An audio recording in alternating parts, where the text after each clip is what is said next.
मेरे कहानी का शीर्षक है ज्ञान का प्रयोग। एक विद्वान संत से बहुत छोटे छोटे बच्चे शिक्षा लेने के लिए आश्रम आते थे। इन शिष्यों में से एक शिष्य के पास एक तोता था। उसे उसने पिंजरे के अंदर रखा था। तोते को अंदर देखकर संत को बुरा लगता था और शिष्य से कहते वह इस तोते को पिंजरे से निकाल दे। शिष्य संत की बात नहीं मानता था। वह संत से कहता था कि यह तोता उसका दोस्त है और वह सदा उसके साथ रहता है, इसलिए वो तोते को पिंजरे से बाहर नहीं निकाल सकता। रोज़ तोते को पिंजरे में देखकर संत दुखी हो जाते और यही सोचते थे कि आखिर कैसे इस तोते को पिंजरे से आज़ाद करवाया जाए।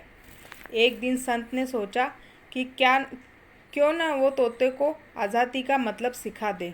जब तोते को आज़ादी के बारे में पता चलेगा तो वह खुद ही आज़ाद होने की कोशिश करेगा। संत ने रोज़ तोते के साथ वक्त गुजारना शुरू कर दिया और रोज़ तोते को आज़ादी से जुड़ी शिक्षा देने लगे। संत तोते से रोज़ कहते थे कि पिंजरा छोड़ दो, उड़ जाओ, आज़ादी में ही भला है। संत को लगा कि कुछ दिनों तक यह पाठ पढ़ाने से तोता आज़ादी का मतलब समझकर उड़ जाएगा। फिर एक दिन शिष्य ने पिंजरा को खोल दिया।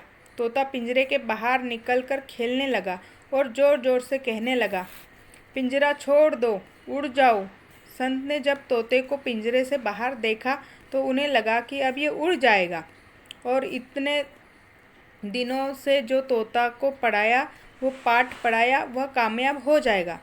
तोते को ज़ोर ज़ोर से आज़ादी बोलता देख संत खुश हो गए, लेकिन जैसे ही उसके पास गए तो तोता उड़ने की जगह से फिर से पिंजरे में आकर घुस गया और बोलने लगा, पिंजरा छोड़ दो, उड़ जाओ। कुछ देर बाद शिष्य ने आकर तोते को पिंजरे के अंदर बंद कर दिया और तोते को अपने साथ ले गया। यह सब देख संत को दुख हुआ और संत को समझ में आ गया कि केवल शब्द याद कर लेने से कोई फ़ायदा नहीं होता है। इससे यह शिक्षा मिलती है, ज्ञान की बातें को याद करने से अधिक महत्वपूर्ण उनका अर्थ समझना है। उन बातों का प्रयोग जीवन में करना है। अर्थ समझकर उन्हें जीवन में उतारने पर ही ज्ञान का प्रयोग सही होता है। धन्यवाद।